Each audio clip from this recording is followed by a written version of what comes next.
다시 한번 축복합니다. 주 안에서 축복합니다. 인사하겠습니다. 주 안에서 축복합니다. 네. 네, 오후 시간에도 이와 같이 예배 가운데 나온 여러분 진심으로 환영합니다. 오늘 그 빌립보서 4장 13절 말씀, 너무나 많이 알려진 말씀이죠. 내게 능력 주신 자 안에서 내가 모든 것을 할 수 있느니라. 예, 할 수 있다 하면 된다. 예, 이 말씀을 우리가 한 절을 가지고 뽑아내서 해석을 하면 그 방향성을 잃어버립니다. 그래서 하나님 말씀은 앞에 있는 또 뒤에 있는 문맥과 더불어서 그 말씀을 풀어야 되고요. 우리 주님이 주시는 감화 감동, 깨닫게 하심에 따라서 말씀을 듣기를 소원합니다. 11절부터 그래서 읽었습니다만, 예, 오늘 사도 바울은 지금 어디에 있는 상황일까요? 예, 감옥에 있습니다. 물론 로마 감옥이라고 하는 곳에 있는 걸로 많은 학자들은 말씀합니다. 근데 빌립보 성도들이 이 감옥에 있는 바울에게 선물을 보내온 거예요. 그래서 이 선물에 대한 감사의 표현으로 사도 바울이 이 감사, 선물에 대한 감사를 전하면서 그들에게 권고하고 또 하나의 하나님의 말씀으로서 그들에게 주어지는 편지입니다. 그래서 그 가운데서 하나님 말씀을 읽혀지기를 주의 이름으로 축복합니다. 우리는 서로의 교제 관계 속에서 뭔가 전하여 주고 또 전해받는 것이 있죠. 이게 이제 선물이라고 하는 것이죠. 우리는 이제 눈에 보이는 물질적인 선물은 그 사람의 마음을 표현하는 것이죠. 근데 우리가 받을 때 어떤 사람이 가정을 방문한다든지 여러분 방문하면 그 마음, 그 얼굴, 그 내면을 보지 않고 손을 보는 경우가 많죠. 손에 무엇이 들렸는가. 이것이 우리의 생각입니다. 세상적 관점. 어떤 눈에 보이고 어떤 물심적인 그런 마음이 먼저 들어있기 때문에 손에 무엇이 들려있는가를 이렇게 쳐다보게 되는 겁니다. 그러나 손에 무엇이 들려있건 안 들어있건 그것이 중요한 것이 아니라 그 사람이 나를 방문했다는 것, 또 나를 찾아왔다는 것. 근데 찾아올 때 그냥 선물을 곁들였다라고 이렇게 받아들여져야 합니다. 근데 그 우선순위가 바뀌면 안 되는 것이죠. 그래서 하나님께서는 우리의 외모를 보지 않고 우리의 속 중심, 마음을 보신다고 하죠. 그래서 저와 여러분의 마음이 어떻게 전달하는가, 그 마음을 전달하는 수단이 선물인 것이지 선물 자체가 중요한 것은 아니죠. 마음이 중요하다는 것이죠. 옆분에게 인사할까요? 마음이 중요하단다. 시작. 마음이 주도하다. 네. 손을 내밀어 보세요. 그러세요. 손에 아무것도 없잖아요. 마음이 전달하는 거예요. 손 내밀어서 우리가 아까 사랑을 전달하고 손 내밀어서 그분에게 어떤 소원을 빌어주고 손 내밀어서 그들에게 악수를 전할 때 우리는 사랑 관계에 놓여 있는 것이죠. 그래서 우리는 어떤 우리의 눈에 우리 욕심에 따라서 돈을 사랑함이 일만하게 뿌리라고 하잖아요. 네, 돈이 무슨 죄가 있습니까? 근데 돈을 사랑하는 그 자체는 일만하게 뿌리라고 하는 것이죠. 욕심이 잉태한즉 죄를 낳고 죄가 장성한즉 사망을 낳는다. 예, 어떤 물질적인 욕심 이 자체가 우리에게 들어져 있는 어떤 좋지 않는 것이죠. 근데 여러분 사실 이 세상에 살아갈 때 욕심 없이 살아갈 수 있을까요? 예, 살아갈 수 없어요. 그래서 하나님께서는 그 욕심을 우리에게 욕심이 있는 것을 알고 계시기 때문에 욕심이 아닌 또 다른 길을 내놓았어요. 욕심으로서 어떤 걸 이루어가요. 욕심으로서 어떤 것을 만들어 갑니다. 그것 가지고는 어떠한 선한 일을 만들어 갈 때에도 그 속에는 욕심이 들어있기 때문에 의에 도달하지 않습니다. 그래서 이러한 선악 체계, 악과 선이라고 하는 이분법적인 체계 속에서는 하나님의 의에 도달하지 않기 때문에 선악 체계가 아닌 또 다른 체계, 믿음 체계를 통해서 하나님의 의에 도달하게 하셨다는 거예요. 그러니까 여러분들이 이것은 옳고 그름보다도 그 하나님의 의, 예수 그리스도를 통하여 하나님의 의에 이기를 주의 이름으로 축복합니다.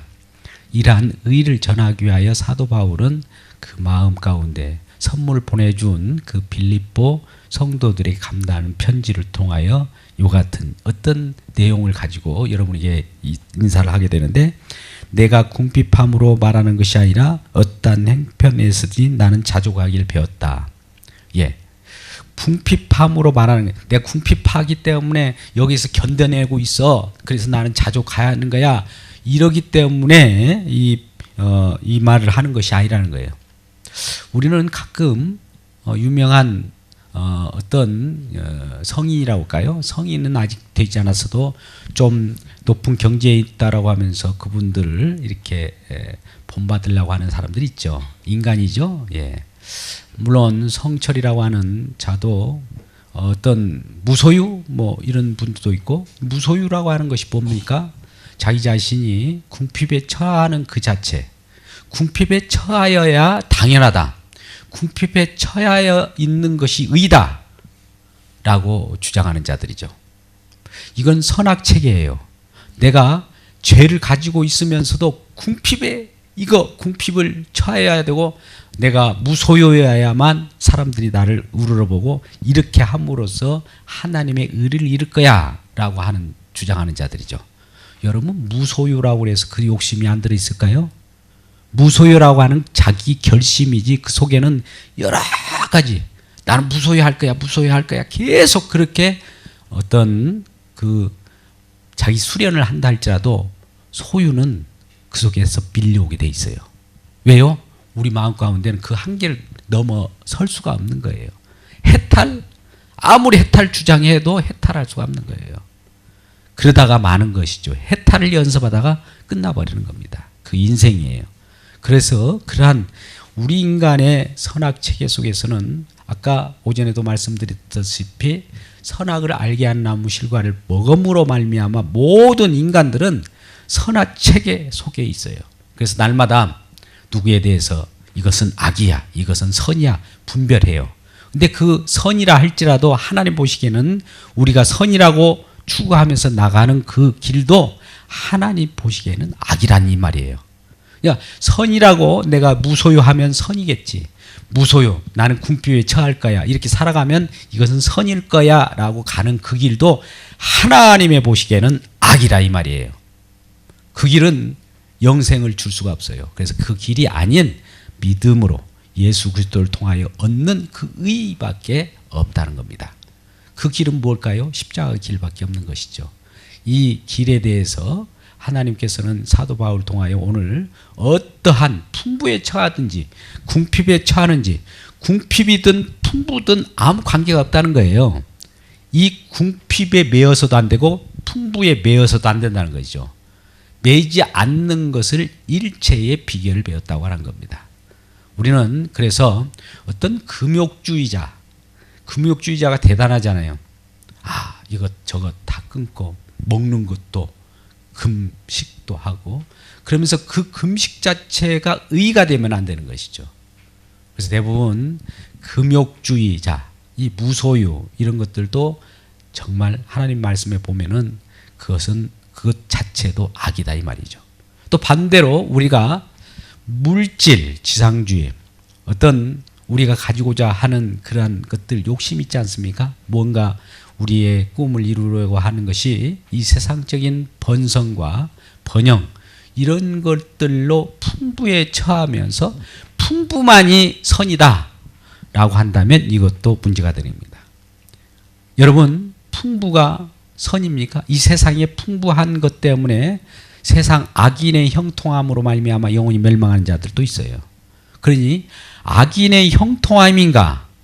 예수 그리스도 안에서 형통함인가? 형통이라는 말은 같은 단어를 쓰지만 예수 그리스도를 믿음 안에서 형통함이 있고 예수 그리스도 밖에 악인의 형통함이 있다는 거죠. 그러니 여러분이 혹여 세상 사람들이 풍부하게 세상으로 물질로 풍부한다고 할지라도 그거에 연연하지 않기를 주의 이름으로 축복합니다. 우리는 그거에 풍부에도 매여 있어서도 안 돼요. 풍부함에도 매여 있어도 안 되고 궁핍에서도 매여 있는 자가 아닙니다. 우리는 풍부하나 궁핍하나 아무 관계가 없어요. 그것이 있으면 그 있는 대로, 없으면 없는 대로 무엇으로 우리가 삽니까? 풍부로 삽니까? 궁핍으로 삽니까? 예, 궁핍도 아니요, 풍부도 아니에요. 우리는 무엇으로 살까요? 예수 그리스도를 믿는 믿음으로 사는 겁니다. 그래서 우리는 풍부에 처할 때나 궁핍에 처할 때나 그것에 매여있지 않고 연연하지 않고 일체의 비결을 배우시기를 주님의 이름으로 축복합니다. 그래서 우리는 삶의 근거와 이유가 먹을 것과 입을 것에 있는 것이 아니라 그리스도로 사는 겁니다. 내 안에 사는 이는 그리스도예요. 내 안에 믿음으로 와 계신 그 그리스도가 나를 사라지게 하는 거예요. 이리저리 살게 만드는 것이죠. 주인이 내가 아니라 내 안에 계신 주 그리스도라는 것을 기억하며 우리 주님으로 모시는 귀한 은혜가 있기를 주의 이름으로 축복합니다. 그래서 우리는 어떠한 우리 자신이 내 자신을 자각하면서 하나님이 낮추신 대로 겸손한 모양이 있다면 낮추신 대로 낮춰야 되고 높이실 때는 높이셔요. 하나님 우리를 낮추시기도 하고 높이시기도 해요. 이게 인생입니다. 때에 따라서는 우리 모든 움직이는 일상사 모든 일거수일투족이 내 마음대로 사는 것 같지만 하나님 말씀이 나를 이렇게도 살기도 하고 저렇게 살기도 하고 높이기도 하고 낮추시고 죽이기도 하시고 살리시기도 하시고 사무엘상 2장 한나의 기도가 그러지 않습니까? 한나의 기도는 어떤 경험적인 기도예요. 자식을 낳지 못하는 그 기도였는데 기도로 하나님께 모든 것을 하나님이 어떤 일을 벌이신가를 알았어요. 하나님은 우리를 낮추시기도 하신다. 이게 궁핍에 처하는 거죠. 또 높이기도 하시다. 풍부에 처하기도 하신다는 거죠. 이것이 내가 이 무대로 그러고 싶어 내가 스스로 낮춰진다고 해서 낮춰지는 것도 아니에요. 내가 부자 되고 싶어서 되는 것도 아니에요. 하나님께서 낮추실 때는 낮추시고 높이시기도 하고 죽이기도 하고 살리시기도 하고 이것은 전적인 주권이 하나님께 있다는 것이죠. 내 인생은 내 마음대로 사는 것이 아니라 하나님의 인도함 속에 살아가는 것입니다. 그러니 여러분 이것을 확대 해석하면 이런 거예요. 우리가 사는 모든 현장, 현실 이 모든 것은 하나님께서 그 배경을 깔아놓은 거예요. 그래서 우리가 그 속에서 어떤 일을 벌인가 하나님의 하나님의 은혜대로 살아가는가 아니면 우리의 욕심으로 살아가는가를 하나님께 뚜렷하게 보고 계십니다. 우리는 서로 간에 눈을 볼 수 없어도 하나님은 불꽃 같은 눈으로 우리가 어디에 있든지 우리가 낮은 곳 바닷속에 들어가도 저 갈멜산 골짜기에 있을지라도 어디든지 하나님은 다 찾아오셔요. 그래서 사람은 속여도 하나님은 못 속입니다. 그래서 하나님 앞에 모두 코람데오의 신앙으로 하나님 보고 계시는 그 신앙 가운데서 나는 내 자신도 스스로 속일 수 있어도 하나님은 또 못 속여요. 그래서 하나님은 전능하신 하나님이십니다. 그래서 우리는 우리 자신이 내 자신이 스스로 낮추려고 하는 이 자체도 어떻게 보면 내 의가 돼요. 내가 낮췄다라고 하는 거예요. 그래서 우리는 어떤 책들을 보면 내 자신이 낮췄다, 겸손, 내 스스로 겸손해지자 이런 것이 고상한 우리의 어떤 선한 일로 보이잖아요. 근데 그 자체도 악한 것이라 이 말이에요. 하나님이 낮추실 때 낮추셔야 돼요. 하나님은 우리에게 푸른 초장 맑은 시냇물가로도 인도하지만 음침한 골짜기로도 인도해요. 그러나 음침한 골짜기로 인도한다고 해도 사망이 음침한 골짜기로 우리가 간다 할지라도 우리가 사망에 넘겨지지 않습니다. 죽지 않습니다. 그곳에도 하나님 붙들고 계시고 또 푸른 초장 맑은 시냇물가에 우리가 누워서 그 초장을 즐긴다 할지라도 우리에게는 교만함이 없는 거예요. 왜? 하나님께서 그렇게 하시기 때문에. 내가 그렇게 해나가는 것은 아니지 않습니까? 하나님이 그렇게 만드신다는 것이 우리의 믿음인 거예요. 내가 하는 것은 나의 중심으로 선악체계 속에서 내가 이루어가야 되지만 하나님의 하신 것을 알고 그 안에서 살아가는 것은 얼마나 우리가 자유스러운지 모릅니다. 내가 어떤 의를 이루려고 하면 나에게 책임이 있는 거예요. 근데 하나님께서 어떤 것을 만들어 주신다고 하니까 하나님께서 책임을 져준다는 거예요. 그러니까 하나님 책임져준다는 것을 알고 믿고 따를 때 우리에게는 자유함이 있고 짐이 덜어지고 그래서 날마다 우리 주님께서 그러잖아요. 수고하고 무거운 짐진 자들아 다 내게로 오라. 내가 너희를 쉬게 하겠다. 우리 주님께 모든 것을 가지고 오면 주님께서는 그 모든 문제를 해결해 주십니다. 우리 인간관계는 갈등, 문제의 관계예요. 그러나 하나님과의 관계는 하나님은 해결의 관계입니다. 우리 인간을 만날 때는 서로 그들을 위하여 어떤 문제를 발견해요. 어려움을 발견해요. 서로 정말 위로를 해야 되는 그런 실정들을 우리 눈으로 낱낱이 봅니다. 어떤 사람은 병원 신세를 지는 사람, 어떤 사람은 사고로 고통을 받은 사람. 이 세상은 그런 문제투성이에요. 인간관계는 모든 문제투성이나 하나님과 저와의 관계, 주님과 우리와 관계는 해결의 실마리가 되는 것이죠. 그래서 모든 문제가 만났걸랑 그 문제를 사람들끼리 해결하라고 하지 말고 주님을 바로 만나면, 주님께 아뢰면 주님이 해결해서 어떤 상황을 만들어갑니다. 이게 영적인 세계예요. 여러분 어떤 위기를 만나고 계신 분이 있습니까? 어떤 염려로 낙심하시고 계신 분이 있습니까? 자녀들이 속을 상하게 합니까? 가정이 깨뜨려졌습니까? 그렇다면 그 깨뜨려진 것을 아무리 서로 뭐 심리적으로 또 어떤 그 역할 분담을 하면서 그렇게 치료를 한다 할지라도 일시적이에요. 그건 영원하지 않습니다. 그러나 영원한 해결책이 있으니 그러한 문제를 만나들랑 바로 우리 주님에게 달려와서 주님을 만나고 주님과 관계 속에 회복되면, 주님과 관계가 회복돼서 땅에 내려가면, 사산하면, 사회 속에 가정 가운데 나가보면 해결되어 있어버린 거예요. 놀라운 거지 않습니까? 이것은 이미 모세를 통하여 여호수아와 그 아말렉 전쟁 속에서 나타납니다. 모세는 산에 올라가서 기도를 합니다. 그 산에 올라가서 기도할 때 여호수아는 지금 아말렉과 전쟁을 해요. 직접적으로 싸움을 하고 있습니다. 근데 모세가 기도를 손을 높이 들고 기도하면 이 여호수아가 이겨요. 근데 기도의 손이 내려가면 아말렉이 이기는 거예요. 대적이 이기는 거예요. 그러니 우리가 손 높이 들고 하나님께 기도하면 우리 대장 되신 예수님께서 싸워주셔서 저와 여러분에게 어떤 문제를 해결해 주시는 놀라우신 하나님이시죠. 그래서 능력 주신 자 안에서 내가 모든 것을 할 수 있다라고 하는 거예요. 내가 하는 것이 아니라 주님께서 하신다는 거예요. 능력 주시는 자 안에서, 그분의 전능 안에서 이루어지는 것이지 우리 능력이 얼마나 있겠습니까? 인간이 뭐 아무리 과학이 발달하고 물질 문명이 오늘날같이 엄청나다 할지라도 그 어떻게 보면 하나님이 휙 불어버리면 아무것도 아닌 거예요. 한순간에 무너져 버립니다. 그래서 인생을 의지하지 말고 여호와 하나님을 의지하시기를 주의 이름으로 축복합니다. 그래서 그분만이 모든 어려움 가운데 처했을지라도 또 풍부에 처했을지라도 교만하지 말기를 주의 이름으로 축복합니다. 그래서 우리는 풍부에 처하면 이게 풍부 자체에 매여버릴 수가 있어요. 근데 풍부하게 하신 분이 하나님이시니까 우리는 풍부한 여건을 만들어 주셔서도 거기에 너무 노란하지 않고 이걸 주신 하나님을 바라보면 풍부 속에서 계속 우리가 행복을 누릴 수가 있어요. 그렇다고 해서 그 풍부 자체가 하나님께서 우리가 풍부를 너무 누리기 때문에 그 풍부를 빼앗아 가지는 않습니다. 하나님을 바라보면 풍부한 그 상태로 계속 유지하게 만들죠. 때에 따라서 우리에게 어떤 믿음이 약할 때는 어떤 궁핍에 처할 수도 있어요. 그렇다고 해서 우리가 궁핍에 처한다고 해서 매일 있습니까? 아닙니다.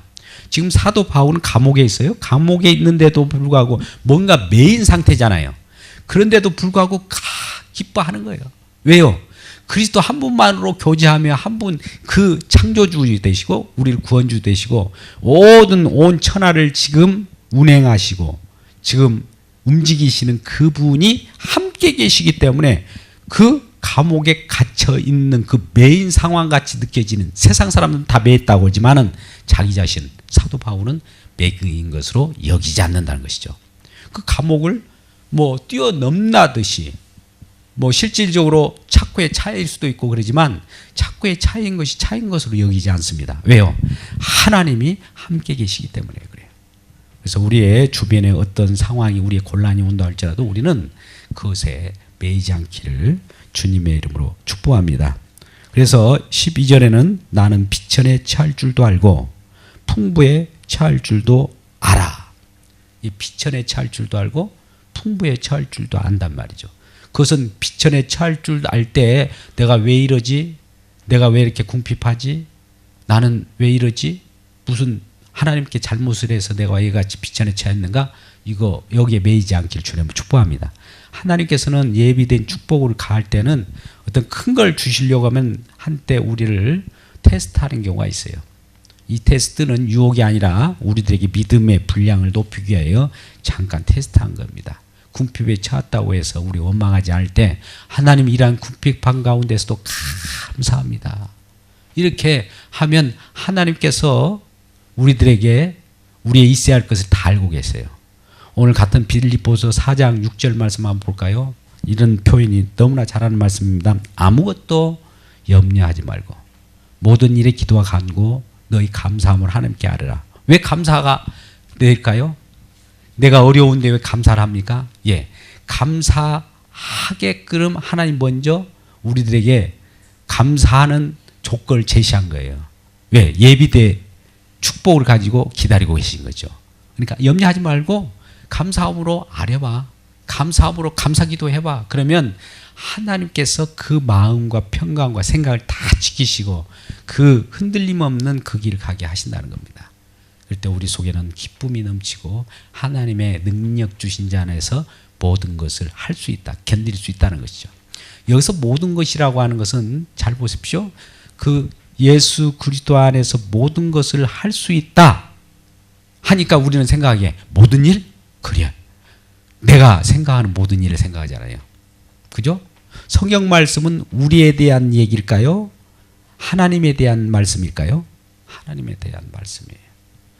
물론 하나님에 대한 말씀 속에 우리가 들어있는 거예요. 그러니까 성경 말씀을 볼 때는 예수 그리스도에 대한 말씀이라 이 말이에요. 예수 그리스도께 영광을 돌리고 예수께 하나님께만 기쁨이 되는 그 말씀으로 읽어지면 우리도 그와 더불어서 하나님께 기쁨이 되듯이 우리에도 기쁨이 되는 거예요. 그러니까 무엇에든지 모든 일에 이렇게 말하면 내가 하는 모든 일에 하나님이 도와주실 거야 이렇게 하면 안 되는 거예요. 이 모든 일이라는 것은 하나님이 이 세상을 지금 저와 여러분을 통하여 어떤 일을 준행하고 시행하는데 그 모든 일에 있어서 능력 주신 자 안에서 모든 일이 이루어진다는 것이죠. 우리는 우리 뜻이 이루어지기를 하나님께 간구하잖아요. 그런데 하나님은 우리 뜻을 아무리 하나님 앞에 기도하고 소원을 아뢰도 하나님의 뜻을 이루는 것에 우리를 동참시켜 버립니다. 그러니까 우리는 하나님께 간구하고 기도하는 모든 내용은 주님의 뜻이 온전히 이루어지기를 기도할 때 주님의 뜻 가운데 우리가 동참되어서 함께 주님과 더불어서 기쁨을 누리게 되는 겁니다. 그래서 우리는 우리 자신을 항상 욕심으로 하나님께 아뢰지 않고 하나님의 뜻 가운데 하나님이 이 뜻이 이루어지기를 기도하는 저와 여러분 되시기를 주의 이름으로 축복합니다. 그래서 이 모든 것 일체의 비결을 또 배웠다. 궁핍에 처하는 방법도 배웠고 풍부에 처하는 방법을 배웠는데 그 배우는 것이 뭐냐? 풍부에도 매이지 않고 궁핍에도 매이지 않는다. 자, 풍부한 선물이 있다 할지라도 그 선물이라고 하는 것에 눈독을 돌리지 않고 또 궁핍이라고 하는 어려움이 있을지라도 어려움에 너무 연연하지 않고 그 마음, 주님의 마음, 주님 우리 사랑하는 마음에 관심을 두겠다는 거예요. 그러면 다른 것은 하나님께서 때에 따라서는 공급하시는 능력, 힘과 능력, 풍부한 것은 하나님께서 저절로 필요시에 따라서 우리에게 공급해 주신 것이죠. 그래서 오늘 18절 뒤에 말씀 본문 벗어난 말씀입니다만 내게는 모든 것이 있고 또 풍부한지라 에바브라 디도편에 너희가 준비한 것을 받음으로 내가 풍족하니 이는 받으실 만한 향기로운 제물이라 하나님을 기쁘시게 한 것이라. 그러면서 19절 말씀을 하죠. 예, 나의 하나님의 그리스도 예수 안에서 영광과 내 그 풍성한 대로 너희 모든 것을 채우시리라. 모든 것을 채우시라는 것은 하나님을 향한 그 관계, 하나님을 향한 그 열망, 하나님의 그 마음을 알게 되면 이 부대적인 것은 다 하나님께서 필요시에 탁탁탁탁 다 채워주신다는 거예요. 여러분들 그러니까 우리는 흔히 기도할 때 먼저 그의 나라와 그의 의를 구하라. 그리하면 이 모든 것을 너에게 더하시리라. 이 말씀 있잖아요. 이 말씀 좋아하시잖아요. 그러니까 먼저가 있는 거예요. 순서. 모든 우리는 우리 것이 있고 나서 남은 것을 하나님 앞에 드리려고 하는데 이건 잘못된 거예요. 모든 것을 하나님께 드린다는 마음으로 하나님께 드리면 나머지 것은 하나님이 채워줘요. 자, 이 말이 달라요. 지금 제가 이 말, 저 말 딸리 하는 것이 아닙니다. 자, 우리는 우리 것을 채우려고 채우고 나면 남은 것을 하나님께 드리지만 우리가 그것을 바꿔서 하나님께 모든 것을 드리는 마음으로 하나님께 드리면 하나님께서 우리를 다 채워주신다 이 말이에요. 이 순서를 바꿔 살아가기를 주의 이름으로 축복합니다. 그럴 때마다 저와 여러분에게 큰 기쁨이 있고 영광이 있고 자족하는 마음이 있습니다. 그래요. 아까 같이 궁핍에 처한다고 해서 일부러 뭐 중광 스님처럼 걸레 스님으로 나는 걸레야 하면서 이렇게 자기를 비하하면서 살아가는 것이 궁핍에 처하는 것이 아니에요. 어떠한 처지에 있든지 하나님께서 사건을 일으켜서 날 이와 같이 처지에 지금 이 상황으로 몰고 갔구나. 아, 그러면 하나님 뜻이 무엇이지? 하나님 왜 이런 사건을 벌이시지? 하나님 왜 내 환경과 배경을 이렇게 깔아놓지? 할 때 그 속에서 하나님께서 어떤 일을 하기 시작해요. 그러니 저와 여러분이, 저도 그래요. 어떤 상황이 엄청난 시련이 있다 할지라도 두려우지 않습니다. 초기에는 내가 하려고 할 때는 내가 두려웠고, 내가 하려고 할 때는 내가 막 마음이 속이 탔고 그랬지만 지금은 하나님께 모든 걸 맡겨버립니다. 죽든지 살든지 주님 마음대로 하십시오. 먹든지 마든지 우리들은 주님의 영광을 하는 것과 같이 어떠한 일일지라도, 나의 생명을 앗아가는 어떤 일일지라도 우리 주님은 나를 지켜주시니까 하나님께서 죽이시면 죽이시고 살리시면 살리신다는 그 믿음 안에 살아갈 때 우리는 축복의 인생을 살아가게 되는 것이죠. 이러한, 오늘 또 우리는 금욕주의나 물질주의나 이것도 아니에요. 우리는 그것에 매여있지 않고 오직 그리스도로만 살아갈 때, 그리스도가 누굽니까? 예수 구원자 되신 그 주님, 창조자 되신 만왕의 왕, 그분이 우리와 교통 가운데 우리와 함께 살아가는 그 역사, 믿음이라고 하는 그 역사 속에 살아갈 때는 모든 어려움 가운데 능히 좋게 승리할 줄 믿습니다. 그래서 13절, 내게 능력 주신 자 안에서 내가 모든 것을 할 수 있느니라. 내가 모든 것을 할 수 있느라고, 이 주체가 내가라고 했지만 그 전제가 있어요. 어디 안에서요? 내게 능력 주시는 자 안에서. 내게 능력 주신 자 안에서가 누구예요? 예, 우리 믿음 안에서, 예수 안에서. 예수 안에서 이루어지는 모든 것은 우리 주님이 다 해나가기 때문에 모든 일을 할 수 있다는 것이죠. 그 모든 일은 주님의 뜻, 주님께서 하고자 하는 그 뜻을 이루는 겁니다. 이러한 주님의 뜻을 이루고 기쁨으로 어떤 상황 속에서 매여 있지 않고 살아가는 저와 여러분 되시기를 주님의 이름으로 축복합니다.